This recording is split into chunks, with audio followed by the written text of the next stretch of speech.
Hello and welcome to ESO Weekly for the 26th of April, 2013. Why do you go into your seductive voice halfway through? Like you're trying to seduce our audience? And then it's an action announcer voice. Yeah, I like how you can so easily shift gears like that. I'm like Jim Carrey, dude. Yeah, greater man than I. I don't know what that was either. Okay, so let's get into it. This week we will be covering a few things. First off, starting with their Ask Us Anything about PvP, Cyrodiil, all that kind of stuff. So the news topics will be siege weapons in PvP, the PvP ranking system, resources, and some new sneaking info type goodies. And then followed by a little bit of roleplay news. Yeah, they snuck that in there. There's one little nugget of roleplay. I guess it's like role-playing within PvP, I guess, so it still kind of makes sense. And then moving on into our question of the week from the developers, which will be talking about some memorable dungeon moments that we have had. Aww. Yeah. And then we'll be moving into our community segment, which will consist of our fan Q&A. That's you guys asking us questions, and we answer them as terribly as possible. And then we will go into our sponsors for the week, which will actually kind of go into a little bit of last week since we had to record early.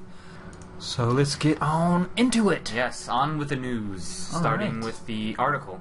Yeah, so again, this is on their website, Ask Us Anything, Alliances at War. I guess this is part 2 of that, I think. Right? Yes, this is part 2 of, that little series, so let's see if we can glean any new info.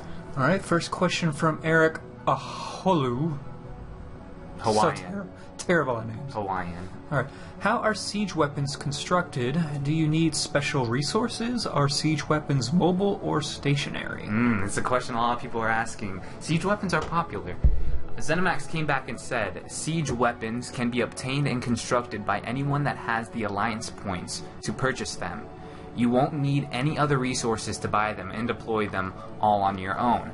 As for mobility, rams are mobile, and ballistas, catapults, and trebuchets can be packed up after they're deployed so that they can be repositioned.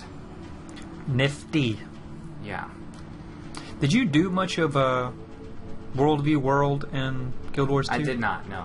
I didn't. So you haven't had any experience with the siege weapons? Well, I just felt like I got pwned so easily because I was never a max level in Guild Wars 2, and to this day I'm not, so, everybody had better skills and stuff than I did.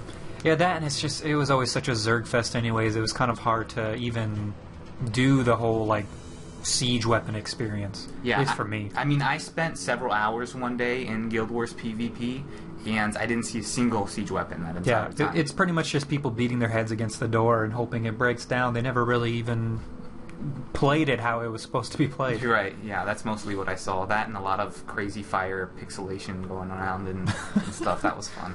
But it is, I'm good to see they at least have rams. That's kind of a new addition that we don't really see much in games, so you can still beat your head against the wall if you want, but with a ram's head instead of your own. I want the ram's head to, resemble the Alliance. Yeah. So, big old eagle. Yeah. Slamming an eagle's head into the door. Exactly. So that would be really neat. What I did not like about this is that to purchase siege weapons and stuff, you're using Alliance points. You're not using resources that you do. So you're using resources to defend your keep. We're going to go into that later because that is a question that's answered. But resources as far as lumber and stone and stuff like that, that's not used in the building of siege equipment, which I found very odd. I'm just wondering, whose alliance points are you using? Are you using your personal alliance points to buy these siege weapons? Because I don't see people using their own personal alliance points to buy these weapons if they want to go and purchase gear later. I mean, wouldn't they want to save their own? I know me, I'm not going to spend 5,000 alliance points on a ram's head if I want to keep that stuff for the boots that I've been looking at. Sure. So, maybe that was the problem with Guild. What was the currency used to purchase siege equipment? I think they actually had resources. They had resources in Guild Wars 2 for that? Yeah. That they had pack mules and stuff that would bring resources, and you had to guard those till they reached a certain point. That would give you the points and stuff to use for siege equipment. But and the thing is, because it says here that you can actually pack up catapults and trebuchets to be used later and repositioned. Maybe buy it once and you're good until... Yeah, so whenever. Maybe you buy your trebuchet once and then you're good for the rest of the time. I don't know. I don't know. I don't really see that We have no clue at this point. I think that's kind of odd, though, and I would have rather have seen that done differently, because if you would have introduced it with resources, then I think it would have made like the lumber mills and the other outside capture points even more relevant from an offensive perspective too. So I don't know. Hopefully, I'm sure it'll work, but I would have liked to see it different. Yeah, we'll need more information on that. Hopefully they will give that to us. Alright, so the next question. A group of 4 people is a rather small force in PvP, with major PvP guilds having 20 plus players online simultaneously. Will there be an alternative group size? And that was by Eric. Oh, that's the same guy. Hey, you can't do that, ZeniMax. Come on, limit one question per person. ZeniMax came back and said, yes, there will be groups of larger sizes than 4. We'll have more details for you about that later. Oh, All right. Come on. Tell us now. Yeah. Yeah, there's nothing new. So maybe there'll be like guild groups or something that will allow you to have like 20, maybe even 50 people in one group, which will help with, just giving orders to all the same people at the same time. I never doubted for a second that there would be bigger groups in PvP and you'd be able to make bigger groups. I kind of see this as a waste of a question. Pretty much. I would have rather had a much more thought-provoking question than this. I mean, obviously there's going to be big groups. Any self-respecting MMO has that option in big battleground scenarios, There is going to be raiding type activities. They're just not calling it raiding. Yeah, you'd be shooting yourself in the foot as a developer of an MMO if you didn't have any sort of endgame raiding. I mean, Guild Wars. It's just not. It's just not viable now, Yeah. So I just wanted to make that clear before we moved on. All right. So next question: as a serious role player from multiple games and guilds/communities, I find it essential for immersion to have places to chat and roleplay with my friends and strangers, such as taverns and unique open spaces and furnished buildings. Will there be open-spaced buildings in the major cities and outside them? And that was by Ryan Houghton. Thou hast taken a bite of my sweet roll. Sort of. That's role-playing, right? That's Sure. what it is. Alright, ZeniMax came back and said, there are lots of taverns in-game in many places for larger gatherings of people. I like how it's a one-sentence answer, Most questions get, I think it's an average of 3 sentences. There was a comma in there, so But- it was, Oh, comma. Okay, so kind of like a sentence and a half, but, not really. Yeah, role players, we get no respect. There's no respect for role players. But hey, this was it was a PvP section anyway, so I was surprised to see it. But kind of a cop-out answer, very, just very vague. Sure, there's taverns and many But I mean, places. it answered it. I mean, any MMO has a place for large gatherings. Yeah, Oh, you look, could find a hole in the wall anywhere. This- I mean, there's a wheat field. That's a place for a social gathering, right? Sure. I mean, no, but I really do hope that there's a lot of places. And he goes out of his way in his question to say a unique open space with furnishings, furnished buildings. it won't matter though because you can't sit in chairs. What is the deal with that? Come on. You can slash sit, maybe. I'll tell you what. That people do that too. Yeah. You'll just slash sit on a stool, but your legs are crossed, so you're sitting awkwardly Indian style on this stool Yeah. at a bar, and it just doesn't look cool. You don't look menacing at all doing that sort of thing. But yeah, I don't know. It's tough because the role players MMORPG RPG takes up half of the acronym. Is that the word for it? Acronym, right? Sure. Initialism. Acronym makes a word you can say. Oh, okay. So it's initialism. Sure, initialism. Okay, RPG takes up half of it, yet we get so little, like, the RPGers get so little thrown to them, and they're just asking for a freaking bone. And there's MMOs out there that have catered to them a bit. Lord of the Rings Online, where when you're in a tavern you can smoke a pipe or something, and they actually had like drinking animations and stuff like that, but Not gonna happen. you're not gonna It's see not it. gonna happen. Like, developers, they just won't take the time for that because it's not popular enough is the problem. It's true, and there's just so much more big things to do that they cannot devote that much time into the little things like How that. long At does least it take not to make a character smoke a launch. pipe? Come on. It's a lot of But animations, man. Let me just say that I feel for my fellow role players out there. And It's a give and take relationship when you're making an MMO and an RPG into one game. let's just hope to get a lot of emotes. That's all I ask for is a lot of emotes, Apparently there is going to be, so yeah. Alright, next question from Eric Dewey, another Eric.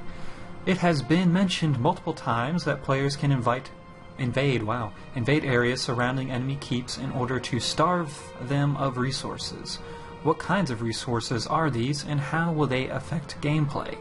ZeniMax came back and said, the 3 resources around a keep, lumber mills, farms, and mines, fuel its upgrade process. Lumber mills help make keep doors stronger and allow them to repair themselves automatically. Farms make keep guard... Am I reading this right? Keep as in a structure. Oh, okay. Okay, oh, got it. I'm like, you're reading it better now? That Okay. doesn't make any sense. See, this is the problem with the English language. It's an adjective. Got it. See, look, you're learning so much new grammar lessons here. We're educational, too. Alright, farms make keep guards tougher and stronger, and mines help reinforce the walls, making them harder to destroy and allowing them to repair themselves over time as well. Taking control of resources around keeps also shuts off various patrols in the vicinity, so it's always advantageous to take resources before laying siege to the keep itself. Oh. Okay, good. Yeah. You made Stumbled it. through that. You made it. Not bad, right? Not bad. This is good information, though, because I wasn't sure how this whole starving out the people was going to work. I'm like, what? So am I going to get, like, debuffed or something? And slowly my health is going to tick away or something like that? A hunger meter, which our peers are asking for. But no, it's actually the keep itself that will be hindered by taking the resources around it. So like they were saying, doors won't, like, repair themselves, and they will be easier to knock down if you take the lumber mills. And mines will weaken the walls if you take those. So you can, again, just break those down easier. And then you have the farms. What was farms? Oh, yeah, for the keep soldiers. They won't be as effective. So this is good. It's the actual keep itself that's affected, not the players in the keep. Sure. So that's good. Yeah, and this harkens back to the last thing that I was talking about, how siege equipment should be able, like, they should be built at these lumber mills and mines and stuff. Like, that's where... I think there would have been even more emphasis put on these outside locations if taking them would have not only helped you defend your keep, but would help you in your offensive activities too. So, yeah, that's just my gripe that comes back over and over. Next question. Is this another question from Eric Dewey? Wow, they just keep pulling the same National questions. Eric Day. The biggest incentives for capturing and holding keeps are the benefits and perks that players will receive from ownership of that territory. Can you elaborate at this time what these will be? And ZeniMax came back and said, while we aren't ready to reveal the specifics yet, then why'd you even include it on this thing if you're not going to give us answers? You and your alliance will receive benefits which last only so long as your alliance retains ownership of the territory. So nothing new. That's We've covered like, this. Isn't that a common sense thing? Like I said, another waste of a question. Oh well. At least I feel like. Damn it, ZeniMax, give us more information. Come on now, feed us. Next question from Kevin Kent. Will there be a PvP ranking system? If so, will it grant titles, gear, skills, or additional stats?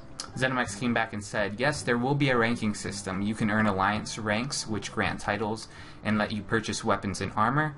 There's also a PvP skill line that you can get new abilities from. We'll have more details about that later. There's actually going to be 3 different PvP skill lines. Each have their own kind of trait for why you would want to put points into that. Sure, and I bet they're going to be like very, very beneficial for the PvPers too. Like those are going to be the go-to skill lines for PvP. So to build up your character quick, like if you want to level through PvP, you're going to gain the benefits of getting those stats super early on in your gaming experience. So, I don't know. You're not? I know you don't really like titles at all, do you? It's not that I don't like them. I gain nothing from it personally. Yeah, I think if they're like actually challenging to get, then they're worth having. But if like they're just throwing titles at you, like WoW, then it's like, what's the point? Yeah. I ate 4 sweet rolls and now I get some kind of sweet tooth title. I definitely would appreciate them too if they're a more rare occurrence, because at least then, like, if you see that title, you're like, oh man, he's got that title. Then you're like, yeah, then it has prestige and then it's worthwhile. Sure, I want a title to even be just rare to get a title, period. Whether it be any title, like, to get to be known as something should be a big deal, you know? Yeah. If you see me, Dark Turok, the sweet tooth, and that means I ate like 100 sweet rolls, and you're like, okay, so we had 5 minutes to waste. That's cool. Yeah, exactly. Alright, so next question by Micah Hood. Will I be able to level from 10 to 50 in Cyrodiil at a comparable pace to someone who levels doing PvE? ZeniMax came back and said, leveling speed in PvP is not as consistent as leveling through PvE due to the nature of enemy player population. However, there are lots of activities in Cyrodiil that can supplement PvP combat, like questing and exploring. You can encounter players from the enemy alliances throughout Cyrodiil, so there's always potential for conflicts. Pretty straightforward. I could see why the PvPers obviously would be upset about this, because they don't really give they give their reason not being able to level as fast as other players in PvE is because, sure, the enemy population, fluctuates, and where PvE, it's usually developers spread out their content pretty evenly, so the rate at which you're leveling stays consistent. Still, I think they could possibly introduce systems that can help the PvPer at least kind of keep up with the PvE. Well, they already do with their PvE aspects of Cyrodiil. Like, they do have quests within Cyrodiil. You can help out villagers and help them out with whatever they need you to do, and you get experience through that. So it's not like they don't have systems in place.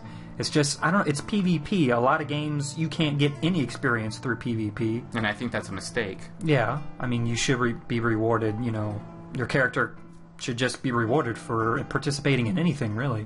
So I agree that PvPers shouldn't get as much as PvE, because that's what PvE is for leveling your character. No, see, I wouldn't agree with that, though. I wouldn't agree, because what's to say, I think that's just something that's been drilled into us by playing games and playing MMOs, is that, it's just a fact of life that you shouldn't level as fast as a PvEer.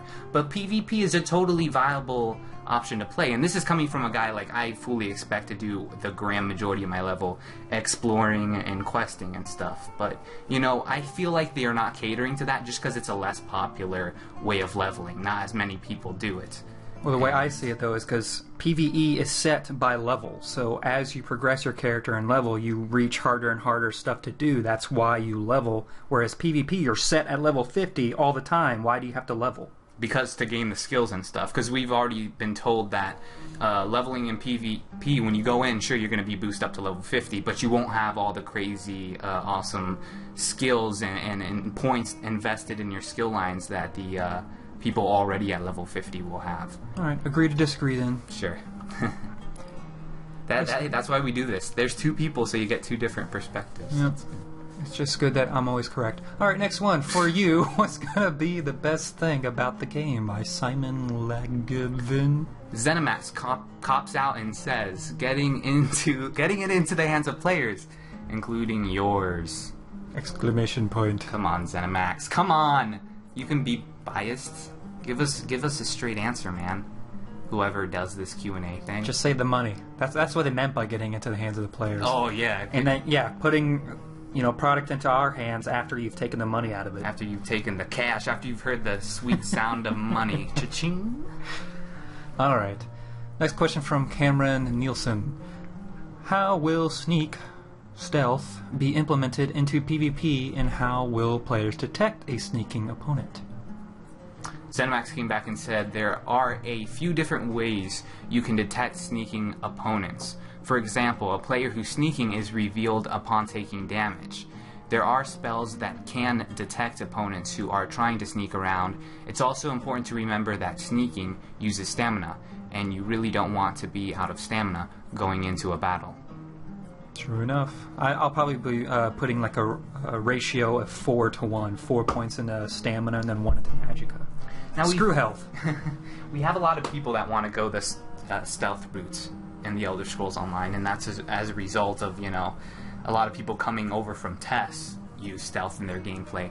And they're upset by the fact that, you can't stealth all the time and you're limited by stamina. And I would argue that if you are going into this game as a thief type character utilizing stealth, What's so funny? I was just like, you have to limit sneak somehow, otherwise you'll never see any characters ever because they're all sneaking. Exactly. It has to be limited. Because since this is a unique MMO, what other MMOs out there, you've had a stealth class that uses stealth and then that's it, and they can sneak indefinitely. In this game, everyone is going to have it. So it would just be a ghost. Everybody would be stealth. This game is dead. No one is playing. No, there's thousands of people around you. You just can't freaking see them because they're all sneaking. And so as a thief-type character, like if you want to use stealth, you should be reading this and going, yes, limit it through stamina, because I'm going to spec specifically into that so that I can stealth longer than everyone else. And I'll be the best out there as an assassin because I went out of my way to spec into that. So just keep that in mind when you're reading this. I know it's different, it's from tests and stuff, but it's definitely for a reason, and I do respect that decision. I think it was a smart one, and definitely, because at first I was one of those reserved people. I'll admit it. I was like, no, I don't like the sound of that. And just do keep in mind, as you do level, every time you ding, as we like to say, you get points into all of the 3 stats. You get points automatically into those stats. The point you put into that just increases that one stat even more, as well as unlocking passives eventually. So just keep that in mind. You will still get points in the stamina even if you haven't put any in there. So just, yeah. My one big problem with this question, and this might be me reading into the lines a lot, but this sentence here: there are spells that can detect opponents who are trying to sneak around. Okay, I have no problem with that on its own, but we know there's a spell like a Mage Light they've mentioned earlier, and you and I got pretty excited about the Mage Light because we thought it meant, okay, there's going to be dark places in this game, that you're going to need a light source, and that would be excited to bring back the days of Oblivion where there were actually dark caves that you needed a torch or a light source. Now I'm afraid the Mage Light might just be a mechanic to reveal stealth enemies around you. Like, that's a possibility. It could be. Yeah. I've actually seen in gameplay, though, where there are, like, really dark spots, and I'm glad, actually, that there's auras around NPCs and stuff, because you wouldn't be able to see them otherwise. Yeah. So let's hope that that's not the case. Let's hope the Mage Light is still an actual, like... I think it'll be more like a Detect Life or something like that. You'll see old spells that we're used to seeing that we never really used that much in Elder Scrolls. Me personally, I did. Yeah, no. So that might be what they're bringing those spells in to actually give them a use, and that's to find stealth players. I hope so. And that's just speculation. ZeniMax, because we know you're listening. We used to say that when we were joking around, but they kind of now they actually listen. It's like, are. Come on, let's see these darker recesses. The test fans love it, and I think the MMO crowd would see it as a very refreshing change of pace, having these dark, dank spots of the world where you're looking over your shoulder and a vampire's gnawing on it. Like, that's cool. That's cool. All right?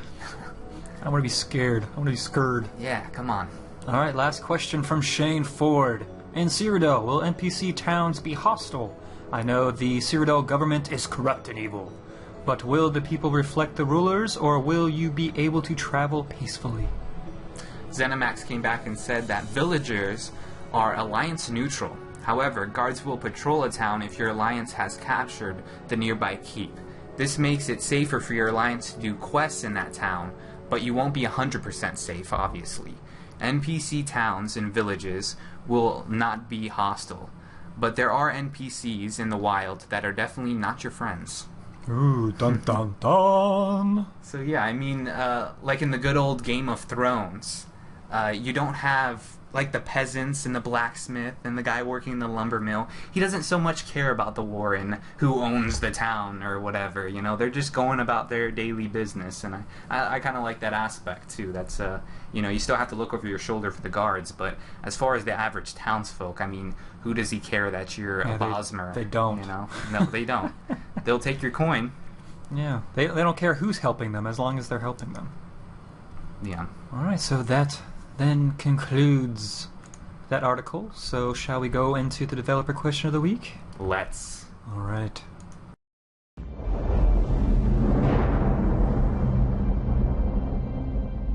Hi, I'm Scott Brenner, Senior QA Analyst on the Elder Scrolls Online, and I have this week's question for you. The Elder Scrolls Online features both instance and public dungeons to play through. What are some of your favorite memories of adventuring through dungeons in the previous Elder Scrolls titles?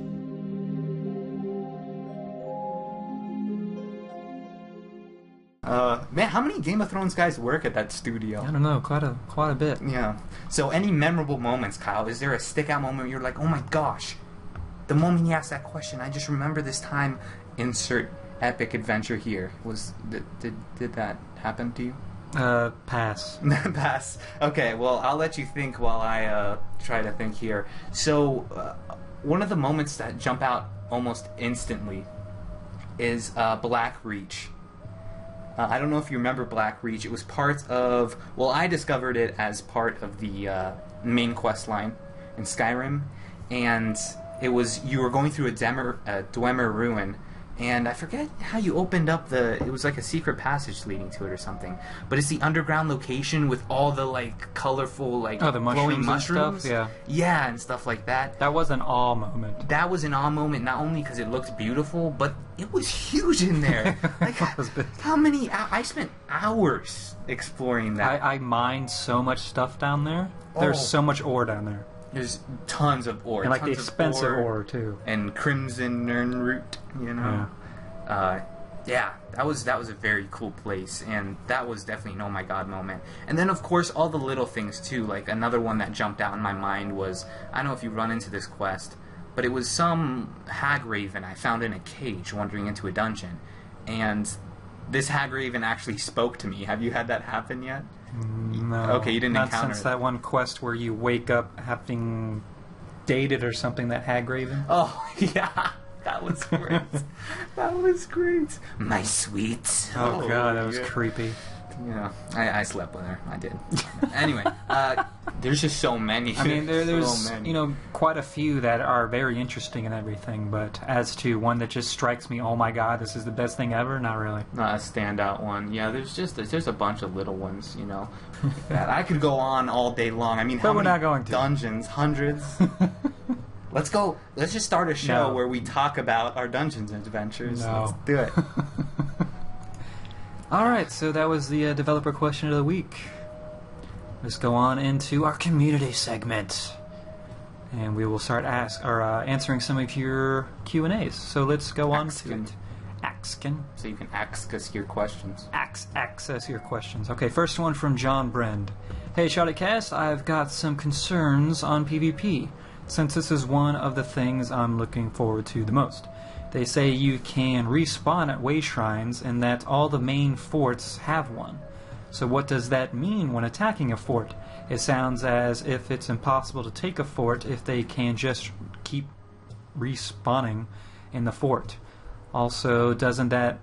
Man, there's a lot of alsos in here. Also, doesn't that also mean if you're on the other side of Cyrodiil, you can just use a way shrine to another fort and go to the fort under attack? So yeah, this was actually a concern for me as well. I personally think there should not be any way shrines in Cyrodiil except for the safe zone, which is where you spawn in at in Cyrodiil for your alliance. I think there should be only one and that's it, and the rest is just mounts, using mounts to get around. Because personally, I see a huge Zerg fest going on if you have way shrines just anywhere that your alliance happens to have a fort at. So someone just puts an alliance chat, hey, we're starting a Zerg here at this fort next to Breville or whatever. And they all show up there and you have 100 plus people just Zerging around taking stuff. I see a huge problem with this. That's a problem I have with PvP in general, and I'm a big PvP guy too, John. Can I call you John? Okay. Well, you can't really talk back, but yes, I'm calling you John. I'm a big fan of PvP, but one of my biggest problems with like MMO PvP in particular is that there's no real consequence to dying most of the time. Yeah. And if you can spawn just a couple feet back, then why not throw yourself out there on the front lines and get yourself killed? Death has no meaning. It doesn't matter. And what we want is the strategic fort battles where, yes, the archers want to stay the hell out of the way up on the walls, and you know, you gotta actually engage your freaking mind in order to win it, not just mindlessly throwing pawns out there until the enemy relents. So, definitely a good point. So hopefully way shrines will act differently in PvP. We don't know yet. We just know that they do exist, and a way shrine will be activated whenever your alliance takes over a fort. So there's a few ways you can probably solve this issue. Like once a fort is under attack from another alliance, that way shrine turns off. Sure. I think they did that in Guild Wars too. I'm not sure. I want to say that you saw little swords or something. So yeah, that's right. If it's that's a very good example. Yeah. If something's under conflict or whatever, or contested, you cannot go there. That's what it was, contested, when we scrolled over the waypoint or something like that. Yeah, so if they do something like that, that is great, and actually I don't see why they wouldn't do something like that. So that's a very good option. Otherwise, if they do keep way shrines there, then there should be a huge penalty for using it. As in, if you die and you do resurrect back at that way shrine, you should have a huge debuff.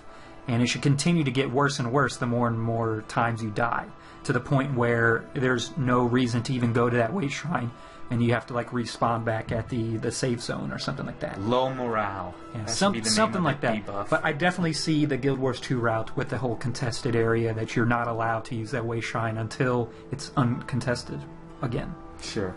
So that's how they can alleviate that. I hope they do something like that, because I still just think there should not be way shrines. Get rid of them. I know. Get rid of them in Cyrodiil. It would just... I know it's huge. I know it's a huge place, but that's why we have mounts. Yeah. And it just makes the world more real. Like, you get a sense of really the size when you do that sort of thing. When you're traveling for an hour just to get to a fight, you die, then you gotta walk all the way back. There you go.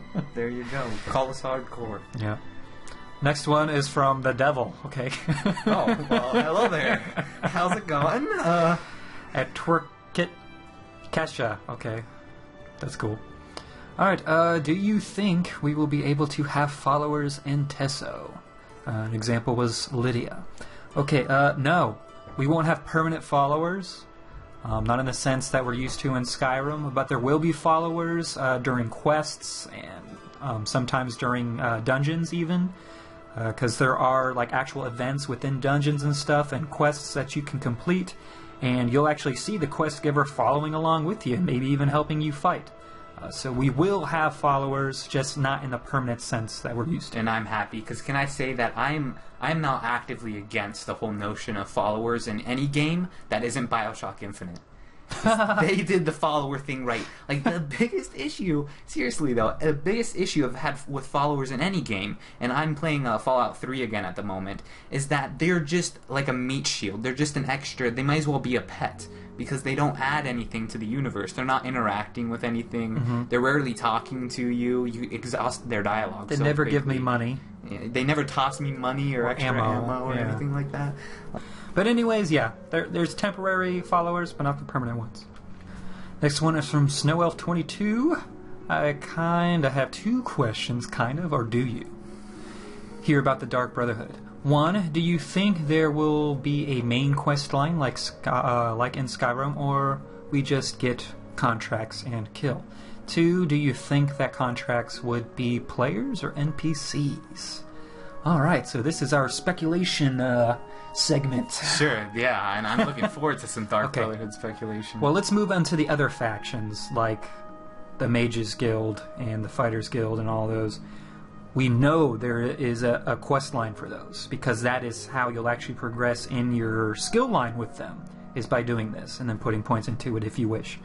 But anyways, like, what I mean is that's how you activate that skill line, is by doing the main quest for them. Sure. But then, hopefully, this is a speculation point, there will be side quests for them, and back into the Dark Brotherhood thing, hopefully there will be contracts that we can then just go out and kill the vampire and his wife in their hut. Yeah, I mean, I don't see what other sort of quest would there be. Would there be, like, everybody's the keeper of the Night Mother, and all it is tending to the corpse of the Night Mother, like something boring like that? I would just like to have randomly generated contracts, even if that means they spawn a random NPC like Skyrim starts doing once you've finished all the quests in the game. They just start having random quests that's just, oh, I'm going to spawn this guy in a cave for you to kill. Yeah, I would hate that if that's the whole thing. I definitely want a new structured Dark Brotherhood skill line, and I want it specifically to be the writer that did the Oblivion Dark Brotherhood. And I think he came back for the Skyrim one too, because ever since he got on the writing staff for that sort of thing, the Dark Brotherhood has been stellar.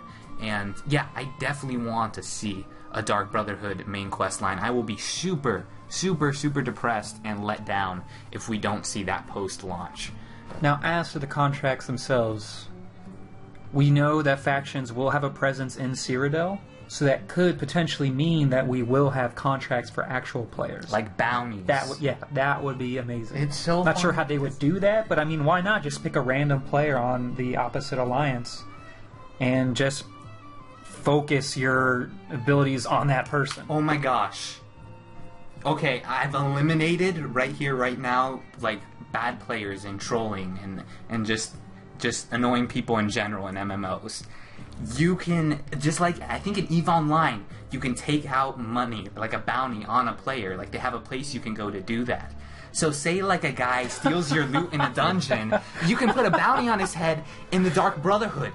It gets the contract. You can actually have your own actual hit list that you write down whenever you see a player in Cyrodiil that did something that you just pissed you off. And you can actually write down their name, and then you're like, all right, I'm going to go to the Dark Brotherhood now and put that name in and actually set a contract and put however much money you're willing to pay to have that person killed. And then another player can then come and take that contract and then go out and look for that player. Sure. That would be freaking amazing. There you go. See, nobody will say anything bad about each other's mamas. Nobody's going to say, everybody's going to be watching their mouth when you got the Dark Brotherhood there. Yeah, all those shit talkers, watch your backs. ZeniMax, oh my god, if you can implement something like this, that would be amazing. You better have your notebook out, guys. Come on, write this down. We're not doing this for our health. Oh, man, that's a good idea. There you go. Yeah, I like that was that. Alright, let's leave it at that, because that was awesome. Alright, so if you guys have any questions you would like to ask us, of course you can, leave them in the comments and website and Facebook and Twitter. Yeah. But we have set up a separate email account where you can actually send in voice emails if you want. Or, text works too, but voice is cool. So, I mean, it's a direct line to the Shoddycast. I'm thinking, let's keep the AskShoddy@gmail.com, like, strictly voicemails. And the questions and stuff will remain, Facebook and the YouTube video down below in the comments and stuff. We'll try to limit just so we don't have to filter through so much. There's still going to be people sending regular emails. I know. Voice emails, guys. Yeah, so if you want to, and voice emails will take priority over regular questions. We want to actually hear, it'd be crazy to actually hear your guys' and no chewing, no clicking, no creaks. Oh my We gosh. want professional grade voice recordings from you. Yes, so make sure to speak, Enunciate. Ow now, brown cow. Don't turn Ow off. now, brown cow. Turn off the TV in the background. The arsonist had oddly shaped feet. I'm going to start doing all those Anchorman. The Human Torch Was denied a bank loan. There you go. Unique New York. Okay. So yeah, come on. Who's going to be the first one? Let's do it, guys. Send in your questions through voice. MP3 preferably would be nice. Whatever. As long as we can hear you. AskShoddy@gmail.com. That's @gmail.com. Okay, that's the best TB I can do, sorry. So let's go into our sponsors for the week, which carried a little bit into the previous week. First donation from Robert Brown. Thank you, sir. Thank you, Mr. Brown. Another one, nice one from Thomas Garvey. Thank you, sir. Thank you, Garvey. And another one from Cathanis Frostblade, who I realized was the Super Hoppin', who we've answered a few questions from in the past. Right on. Thank you, sir. And then we didn't really have a name for this one. We just had his company or her company. So MTO something Incorporated. Hey, thank you. Go give MTOW or MTO your business. They are a supporter of the Shoddycast.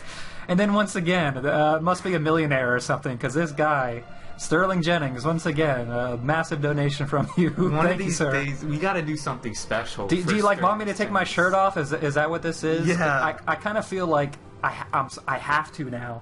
I like know. Just show a nipple or something. Something, or leave like a voicemail for you. I don't know. Anything. Do you want me to talk dirty to you? Yeah, we'll have to do something special for Sterling Jennings one day. Something with bacon grease or... okay, I'm not going to get into that. In the meantime, legendary Dragonborn for you. He's like beyond legendary. He was legendary like a month ago. He's been Tiber Septim, almost ascending to godhood here. We're getting close to Talos. Yeah. Ascending to godhood.